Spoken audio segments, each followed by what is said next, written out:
Sir, reaction, sir. It's a very good decision. We welcome the decision.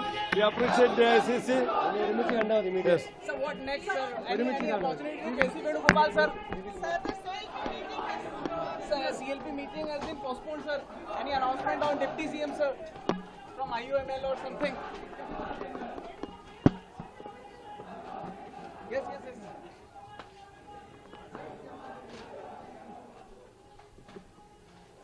Any update on further, sir?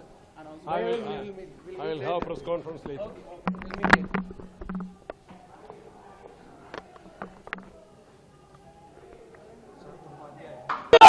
गोरे ले दिया जीवन ले दिया जीवन ले लिया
The Congress Legislature Party had met in Thiruvananthapuram on May 7, 2026 and had unanimously resolved to authorize the Congress President to appoint the new leader of the CLP in the state of Kerala.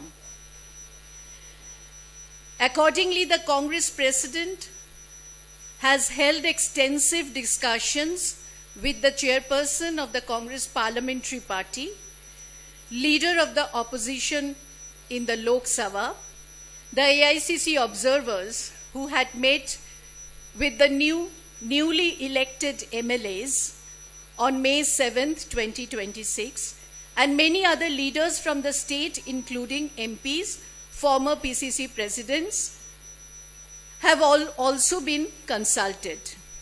Based on all these discussions, it has been decided that Shri V.D. Satishan be appointed as the leader of the CLP.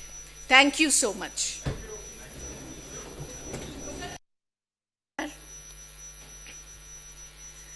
The Congress Legislature Party had met in Thiruvananthapuram on May 7, 2026 and had unanimously resolved to authorize the Congress President to appoint the new leader of the CLP in the state of Kerala.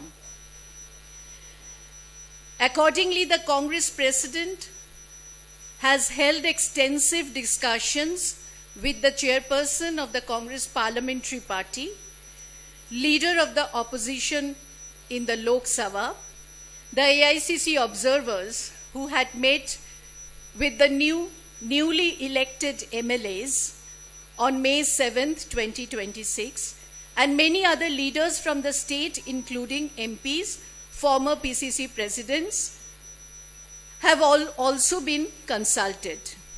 Based on all these discussions, it has been decided that Shri V.D. Satishan be appointed as the leader of the CLP. Thank you so much.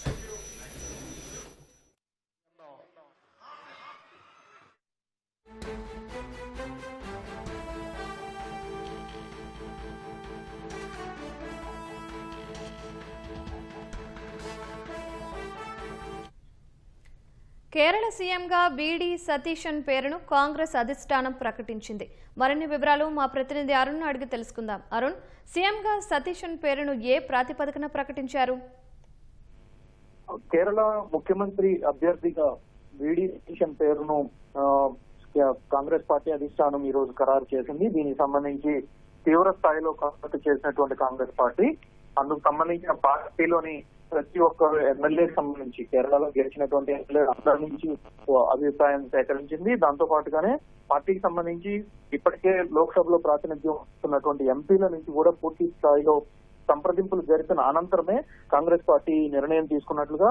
అయితే గత వారం జరిగినటువంటి కాంగ్రెస్ పార్టీకి సంబంధించినటువంటి కీలక భేటీలో ఈరోజు కాంగ్రెస్ పార్టీకి సంబంధించినటువంటి నిర్ణయాన్ని సీఎం అభ్యర్థిగా నిర్ణయించేటువంటి అధికారాన్ని పూర్తి స్థాయిలో కాంగ్రెస్ అధిష్టానానికి ఇస్తున్నారు కాంగ్రెస్ పార్టీ అధ్యక్షుడు. అదేవిధంగా ప్రతిపక్ష నేత, మిగిలినటువంటి కాంగ్రెస్ పరిశీలకులు, జనరల్ సెక్రటరీలు వీళ్ళందరితో కూడినటువంటి కమిటీకి అప్పగిస్తున్నట్లుగా Congress legislature party, Keralam legislature party నిర్ణయించింది. ఆ నిర్ణయం మేరకు సంప్రదింపులు జరిపినటువంటి కాంగ్రెస్ అధిష్టానం వీడి సతీశన్ పేరును ఖరారు చేస్తున్నట్టుగా ప్రస్తుతం పార్టీ వ్యవహారాల కేరళం వ్యవహారాల ఇన్ఛార్జి ప్రకటించడం జరిగింది.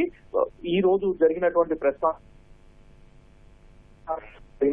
కాన్ఫరెన్స్ లో కాంగ్రెస్ పార్టీ ఈ నిర్ణయాన్ని పార్టీ జనరల్ సెక్రటరీగా ఉన్నటువంటి దీపా దాస్ మున్షి ప్రకటించారు. దీనికి సంబంధించి జరిగినటువంటి కసరత్తు మొత్తాన్ని ఆమె స్పష్టం చేశారు. గెలిచినటువంటి ప్రతి ఒక్క ఎమ్మెల్యేతోనూ సంప్రదింపులు జరిపినట్లుగా, అదేవిధంగా ఎవరైతే పోటీలో ఉన్నారో వారితో కూడా అన్ని రకాలుగా సంభాషించినట్లుగా, వారందరితో పాటుగా పార్టీకి సంబంధించినటువంటి కేరళంలో ఉన్నటువంటి సీనియర్ నేతలు, వారితో పాటు ఎంపీలుగా గెలిచినటువంటి నేతలు, పార్టీలో ఉన్నటువంటి ఇతర పెద్దలందరితో కలిపి ఈ సంప్రదింపులు నిర్వహించిన తర్వాత వీడి సతీశన్ నే సీఎం గా నిలబెట్టాలని చెప్పి పార్టీని అధికారంలోకి తీసుకురావడంలో కీలక పాత్ర పోషించారు. విపక్ష నేతగా కేరళం అసెంబ్లీలో కీలకమైనటువంటి పాత్ర నిర్వహించడంతో పాటుగా పార్టీని పటిష్టపరిచేందుకు, పార్టీ అధికారంలో రావడానికి తీవ్రమైనటువంటి కృషి, వ్యూహాత్మకంగా వ్యవహరించారని చెప్పి కాంగ్రెస్ పార్టీ అభిప్రాయపడింది. అందుకు అనుగుణంగానే వీడి సతీశన్ పేరును తాము కేరళం సీఎం అభ్యర్థిగా ప్రకటిస్తున్నామని, అదే సందర్భంలో తాము ఈ రోజు కేరళం వెళ్లి అక్కడ కలిసి గవర్నర్ కు సంబంధించినటువంటి ప్రొఫార్మా ఏదైతే ఉంటుందో అనుగుణంగా ఆ నిబంధనల ప్రకారం కూడా తాము నడుచుకోబోతున్నట్లుగా దీపాదాస్ మున్షి చేశారు. కేరళలో వీడి సతీశన్ అనే వ్యక్తి కేరళలో ఎన్ఎస్యుఐ నుంచి, అంటే విద్యార్థి విభాగం నుంచి కాంగ్రెస్ పార్టీతో అనుబంధంగా ఉన్నారు. కాంగ్రెస్ పార్టీ నాయకుడిగా ఎదుగుతూ వచ్చారు. ఒక న్యాయవాదిగా రాజకీయాల్లోకి రాకముందు చేసినటువంటి కేరళకు సంబంధించినటువంటి పూర్తి స్థాయి ఒక విద్యార్థి నాయకుడిగా కొనసాగుతూనే పూర్తి స్థాయి రాజకీయ నేతగా మారే క్రమంలో ఈ రోజు జరిగినటువంటి మొత్తం అన్ని పరిణామాల్లో వీడి సతీష్ అనే కీలక పాత్ర పోషించారని చెప్పి, అదే సందర్భంలో న్యాయవాద వృత్తిలో కూడా కీలకంగా రాణించారు కాబట్టి అన్ని అంశాల్లో తగినటువంటి న్యాయం చేయగలరు, ఈ పదవికి వీడి సతీష్ మాత్రమే న్యాయం చేయగలరు అన్నట్లుగా కాంగ్రెస్ పార్టీ నిర్ణయించింది. అందుకు అనుగుణంగానే ఈ రోజు కాంగ్రెస్ పార్టీ ఒక కీలకమైనటువంటి నిర్ణయం తీసుకుంది. ఈ నిర్ణయానికి అనుగుణంగా కాంగ్రెస్ పార్టీలో ఇప్పటి వరకు పోటీలో ఉన్నటువంటి Congress party general secretary KC Venugopal, ఆయనతో పాటుగా మరికొంతమంది నేతలు సీఎం గా కావాలని చెప్పి భావించినప్పటికీ స్థానికంగా ఉన్నటువంటి పరిస్థితులు, స్థానికంగా ఉన్నటువంటి నేతల ప్రోద్బలము, నేతల అభిప్రాయాలన్నిటికీ విలువనిస్తూనే కాంగ్రెస్ పార్టీ ఈ రోజు కేరళం అభ్యర్థిగా వీడి సతీశన్ పేరును ప్రకటించింది.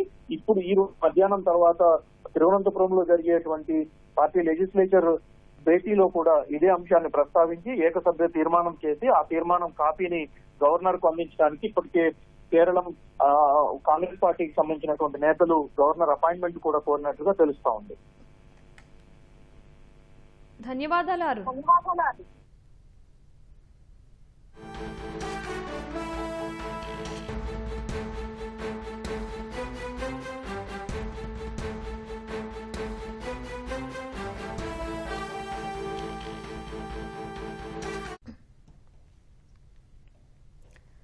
కేరళ ముఖ్యమంత్రిగా బీడీ సతీశన్ను కాంగ్రెస్ అధిష్టానం ప్రకటించింది. ఎన్నికల ఫలితాలు విడుదలైన 11 రోజులకు ఎన్నో మల్లగుల్లాలు పడిన తరువాత సీఎం పేరును కాంగ్రెస్ ప్రకటించింది. అంతకుముందు కేసీ వేణుగోపాల్, బీడీ సతీశన్ మధ్య పోటీ నెలకొంది. ఇరు వర్గాలు తమ వారికే సీఎం పదవిని ఇవ్వాలని పట్టుబట్టాయి. దీంతో కాంగ్రెస్ అధిష్టానం తీవ్ర చర్చలు జరిపింది. బుధవారం కూడా ఢిల్లీలో కాంగ్రెస్ అధ్యక్షుడు మల్లికార్జున ఖర్గే, రాహుల్ గాంధీ సమావేశమై సుదీర్ఘంగా చర్చలు జరిపారు.